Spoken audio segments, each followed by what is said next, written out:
আসসালামু আলাইকুম প্রিয় ফুটবল ফ্যান্স। সর্বশেষ একটা ভিডিওতে আমি আর্জেন্টিনা এবং উরুগুয়ের সামনের ম্যাচ সম্পর্কে আলোচনা করতে গিয়ে ওভারঅল উরুগুয়ে যে একটা ব্যালেন্স দল, একটা ভালো দল এবং এর আগে আর্জেন্টিনাকে 2-0 গোলে একটা সর্বশেষ ম্যাচে হারিয়েছিল সেই প্রসঙ্গটা টেনে এনেছিলাম। এখন প্রথমত একটা কথা বলি, প্রতিপক্ষ সম্পর্কে যখন তাদের পজিটিভ সাইডগুলো নিয়ে কথাবার্তা বলি তখন এই জিনিসটা মাথায় রাখতে হবে। তার মানে কখনোই এটা নয় যে আর্জেন্টিনাকে একটা দল হিসেবে বা বাকি দলটাকে আসলে অসম্মান করছি।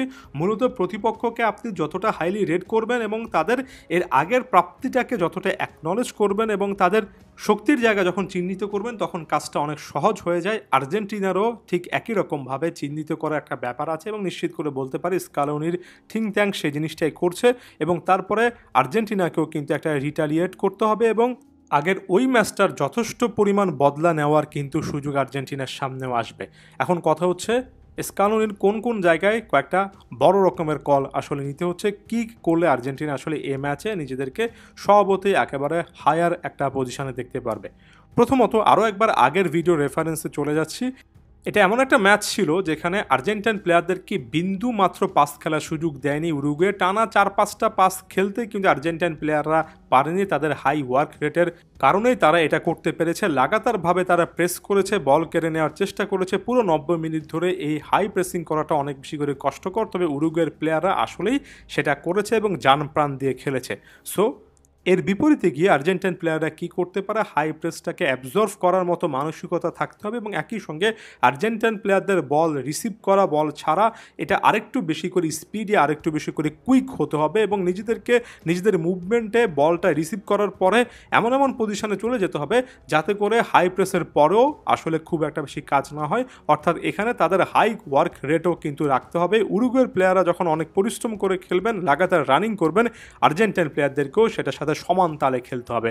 অর্থাৎ একটা হাই টেম্পোর ম্যাচ, খুবই ফিজিক্যালি চ্যালেঞ্জিং প্লেয়ারদের জন্য লাগাতারভাবে প্রেস করা, সবসময় দৌড়ের উপর থাকা এমন একটা ম্যাচ কিন্তু আর্জেন্টিনাকে খেলতে হবে যদি তারা হাই প্রেসটা অ্যাবজর্ভ করতে না পারে। আর যদি হাই প্রেসটা অ্যাবজর্ভ করতে পারে, অর্থাৎ প্রতিপক্ষের অনেকটুকু প্রেস করার পরেও তারা যদি ইন্ডিভিজুয়াল স্কিলের কারণে বল লুজ না করে, তাহলে আর্জেন্টিনা আস্তে আস্তে আক্রমণে উঠলেও চলবে। এটা আসলে ডিপেন্ড করে আর্জেন্টাইন প্লেয়াররা ওই সময় মাঠের মধ্যে কী করতে পারে। তবে প্রতিপক্ষ যে হাই প্রেসিং ফুটবল খেলবে সেটা একেবারে ক্লিয়ার।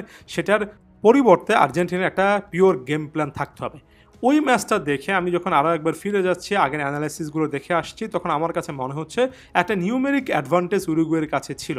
উরুগুয়ে যে ফরমেশনে খেলেছে 4-2-3-1, সেখানে মিডফিল্ডে ভালভার্দে, উগার্তেরা অসাধারণ করছিলেন এবং ফাইনাল থার্ডে দেলা ক্রুজ, আরাহু, পেলেস্ট্রি এরা যেমন উপরে উঠছিলেন তেমনি নিচেও নেমে আসছিলেন। অন্যদিকে লেফট ব্যাক এবং রাইট ব্যাক পজিশনে খেলা আরাহু এবং ভিনা কিন্তু এসে এই মিডফিল্ডারদের সাথে যুক্ত হচ্ছিলেন। অর্থাৎ এখানে মিডফিল্ডে 2 আর 3 5জন, তার সাথে 2 ফুলব্যাক মিলে 7জন অনেক সময় মিডফিল্ডে একেবারে অকুপাই করে রাখছিলেন পুরো জায়গাটা এবং 6-7জন মিলে যখন মিডফিল্ডের একটা জায়গায় চলে আসেন তখন আসলেই প্রতিপক্ষের কাছে যদি মাত্র 3-4জন মিডফিল্ডার থাকে সেটা একটা নিউমেরিক ডিসঅ্যাডভান্টেজ দেয়। অর্থাৎ এমন সিচুয়েশন দেখা গিয়েছে যেখানে আর্জেন্টিনার প্লেয়ারের সংখ্যা 3-4জন কিন্তু উরুগুয়ের প্লেয়ারের সংখ্যা 6-7জন।